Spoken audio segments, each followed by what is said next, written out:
Forget the exaggerated powdered-wig gossip you have seen in period dramas. The absolute sharpest revolution of 18th century England did not happen on a muddy battlefield. It happened right inside the living room. Welcome to the hidden intellectual engine of the 1700s, the English salon. To understand what these gatherings truly were, we have to strip away our modern definition of a salon as a place for hair and beauty. In the 18th century, a salon was an elite, invitation-only gathering hosted in the private drawing rooms of wealthy, influential figures, designed purely for the exchange of ideas. The concept originally migrated across the Channel from France, where wealthy Parisian hostesses commanded rooms full of philosophers and artists. However, the English took this idea and adapted it to their own cultural sensibilities. While the French salons were heavily steeped in political maneuvering and aristocratic flirtation, the English equivalents, especially from the Ide So, 1750s onward, became fiercely dedicated to literature, art, and genuine intellectual debate. At the heart of this transformation was the famous Bluestocking circle. This was an informal but powerful society of educated women and men who actively rejected the era's typical evening entertainments, which usually consisted of mindless card games, heavy drinking, or vapid social posturing. Instead, visionary hostesses like Elizabeth Montagu and Elizabeth Vesey created safe havens where the strict gender hierarchies of the outside world were temporarily suspended. In these rooms, women were not just decorative ornaments, they were conversational equals. Men and women spent their time reading aloud from new literary manuscripts, debating philosophy, critiquing poetry, and discussing the pressing moral questions of the day. The term bluestocking itself actually started as an inside joke. When the scholar Benjamin Stillingfleet was invited to one of these gatherings, he apologized for not having the formal black silk stockings required for evening wear, wearing his everyday blue worsted wool stockings instead. The hostess insisted he come anyway, proving that brilliant conversation mattered far more than strict fashion rules. From that moment on, the casual blue stocking became a symbol of this new intellectual freedom. Guests arrived in the late afternoon or early evening, bringing with them the latest pamphlets, scientific curiosities, or draft essays. It was a space where renowned literary giants like Dr. Samuel Johnson could spar verbally with brilliant female writers like Frances Burney. The energy in the room was electric, driven by a mutual desire to elevate the mind rather than just pass the time. Unlike the male-dominated coffeehouses that dotted London's streets, which were noisy, tobacco-stained, and strictly closed off to female patrons, the salon was a refined domestic space controlled entirely by women. This gave female hosts unprecedented power to curate the guest list and set the tone of the evening. They dictated the topics, managed the flow of debate, and ensured no single loud voice dominated the floor. For the men who attended, it offered a refreshing alternative to the aggressive, alcohol-fueled clubs, allowing them to engage in nuanced dialogue. By cultivating this environment, the Bluestockings proved that a society's intellectual vitality relied just as much on its women as its men. Step off the chaotic, mud-splattered streets of Georgian London and into the drawing room of a grand townhouse, and you would immediately notice a drastic shift in the atmosphere. To truly picture the daily life of these salons, we have to talk about the physical reality of sitting in a crowded, heated room in the mid-1700s, starting with the delicate subject of hygiene. By modern standards, 18th century grooming was drastically different. Regular immersion bathing in water was largely avoided, as medical consensus at the time feared that opening the pores to water invited disease. Instead, high society relied on the concept of dry washing. The wealthy guests attending these salons maintained their cleanliness by changing their linen undergarments daily, which were meant to absorb sweat and body oils. To mask any lingering natural scents, both men and women employed generous amounts of heavy perfumes, scented pomades, and finely milled hair powders made from starch, often scented with lavender, clove, or jasmine.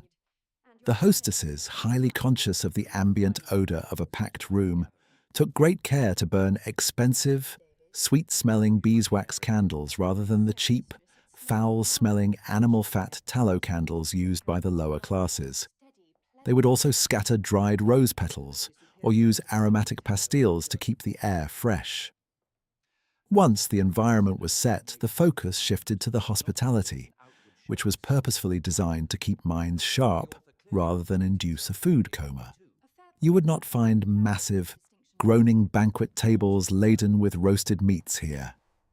Eating heavily was considered contrary to the spirit of brilliant conversation. Instead, the absolute centerpiece of the salon diet was tea. In the 1750s, tea was still a tremendously expensive luxury imported from Asia, kept under lock and key in beautiful wooden caddies by the hostess herself. Serving tea was a performative, highly respected ritual, alongside the delicate porcelain cups of bohea or green tea. Hostesses served elegant, easy-to-eat finger foods that would not interrupt a heated debate about contemporary literature. Guests nibbled on thin slices of bread and butter, sweet biscuits, and traditional 18th-century baked goods like seed cakes flavored with caraway or rich plum cakes.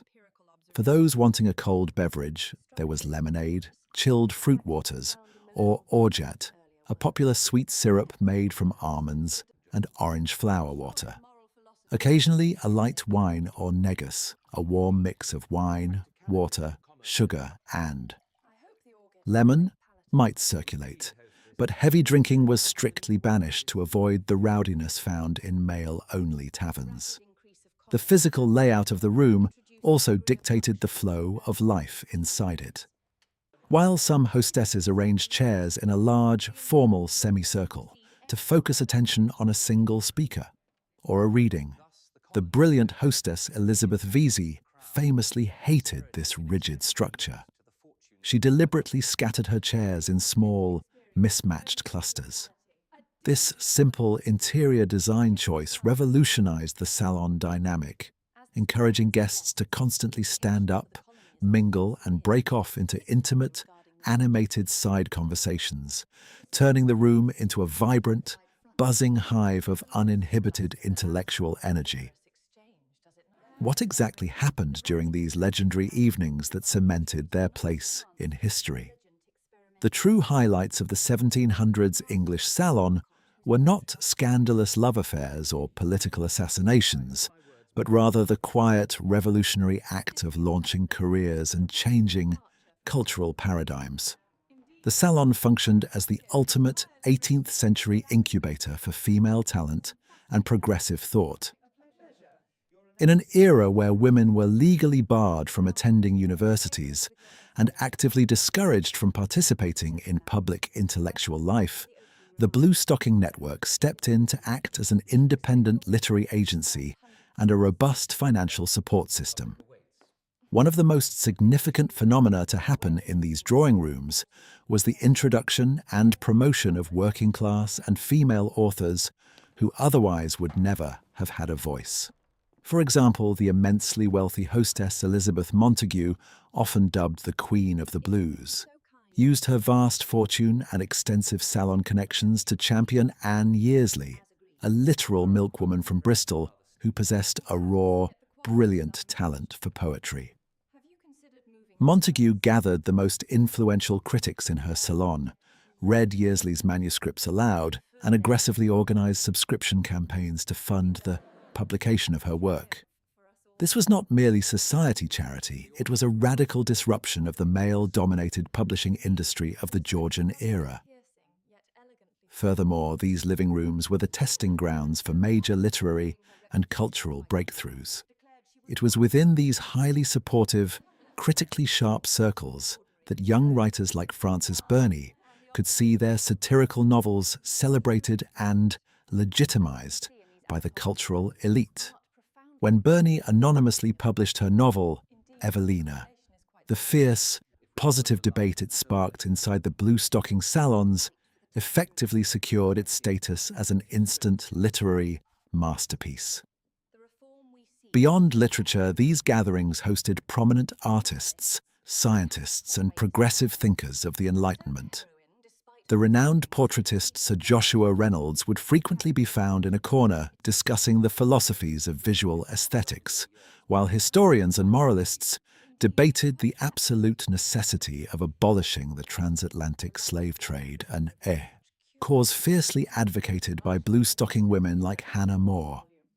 When Montague publicly defended the genius of William Shakespeare against the harsh critiques of the French philosopher Voltaire, she didn't just publish an essay, she rallied the intellectual firepower of her entire salon to back her up, successfully shifting English national pride. The lasting legacy of the 1750s English salon is incredibly profound. By creatively weaponizing their wealth and their domestic space, these visionary hostesses effectively built an alternative public sphere. They proved unequivocally that intellectual rigor was not biologically restricted to men and successfully destroyed the prevailing stereotype of the foolish, fashion-obsessed society woman.